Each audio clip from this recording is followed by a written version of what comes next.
নমস্কার বন্ধুরা, মৌ কিচেনে তোমাদের সবাইকে স্বাগত জানাই। আজ আমি তোমাদের সঙ্গে শেয়ার করব এই আমের মরশুমে আম দিয়ে বানানো দারুণ স্বাদের একটা ডেজার্ট।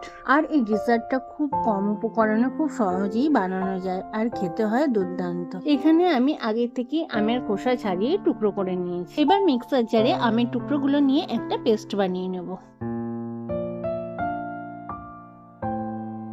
এবার গ্যাসের চুলায় একটা প্যান বসিয়ে তাতে দিয়ে দেবো আমের পেস্ট। এবার ওই আমের পেস্টটার মধ্যে আমি দিয়ে দিচ্ছি 50 গ্রাম চিনি।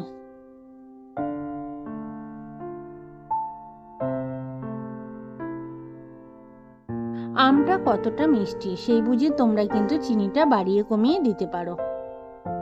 এরপর গ্যাসের ফ্লেমটা একদম লোতে রেখে মিনিট 10 ধরে ভালো করে নাড়াচাড়া করে আমি রান্না করে নেব।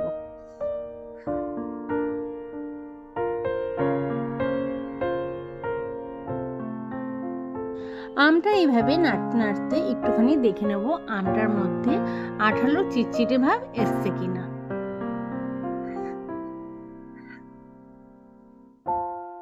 হ্যাঁ, আমের মিশ্রণটা আমার বেশ সুন্দর আঠা আঠা আর ঘন হয়ে এসছে। এবার প্যানটা আমি গ্যাসের থেকে নামিয়ে নেব। এবার অন্য একটি প্যান নিয়ে তাতে আমি 500 ml দুধ গরম করতে বসিয়ে দেব।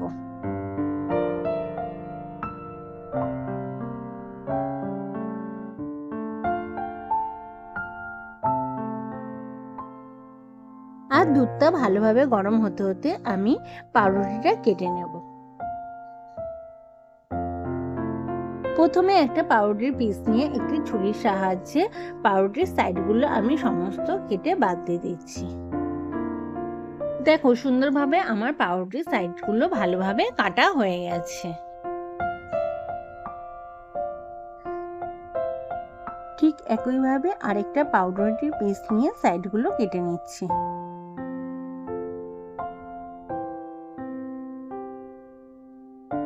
সাইডগুলো কেটে নেওয়ার পর পাউরুটিটাকে মাঝ বরাবর প্রথমে 2 টুকরো করে নিচ্ছি।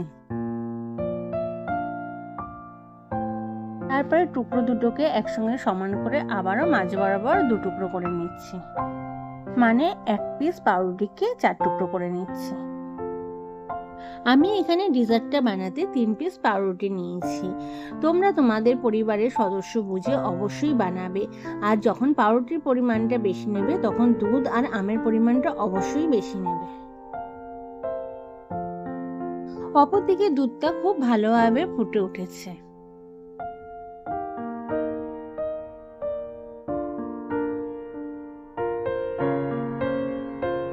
এবার ওই দুধের মধ্যে আমি দিয়ে দিচ্ছি 50 গ্রাম চিনি। আর চিনিটা দেওয়ার পর চিনিটা খুব ভালোভাবে দুধের সঙ্গে মিশিয়ে নেব।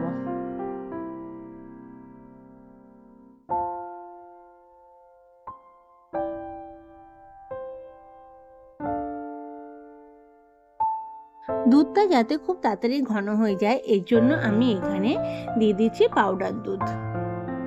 এখানে আমি 10 টাকা দামে 3টে গুঁড়ো দুধের ব্যবহার করেছি।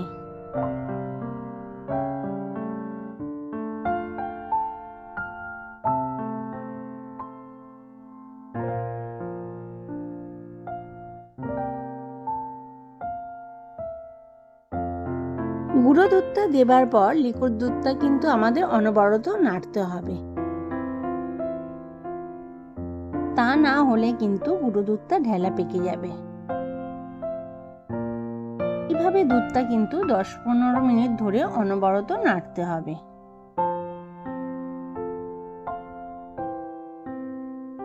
দশ 15 মিনিট অনবরত নাড়তে নাড়তে যখন দুধটা ঘন হয়ে শুকিয়ে আসবে তখন দুধটা নামিয়ে নেব। এবার একটি প্লেট নিয়ে প্লেটের মধ্যে পাউরুটির টুকরোগুলো খুব সুন্দরভাবে সাজিয়ে নেব। এখানে আমি 6টা পাউরুটির টুকরোকে 2টো লাইনে 3টে করে সাজিয়ে নিয়েছি। এবার একটা চামচের সাহায্যে ওই আমের মিশ্রণটা পাউরুটির ওপর খুব সুন্দরভাবে লাগিয়ে নেব। আমের মিশ্রণটা দেবার পর আবারও পাউরুটির টুকরোগুলো ঠিক আগের মতন করে সাজিয়ে নেব। পাউরুটিগুলো সাজিয়ে নেবার পর আবারও আমের পেস্ট ওই পাউরুটির ওপর সুন্দর করে মাখিয়ে নিচ্ছি।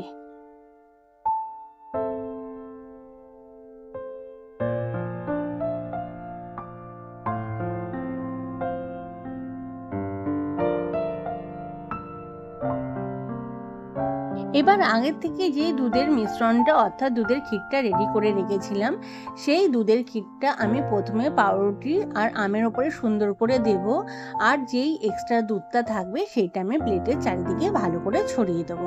এবার এই ডিজার্টটা রেখে দেবো ফ্রিজে 2 ঘন্টার জন্য। 2 ঘন্টা পরে রেডি হয়ে যাবে আমাদের ঠান্ডা ঠান্ডা ম্যাঙ্গো ডেজার্ট।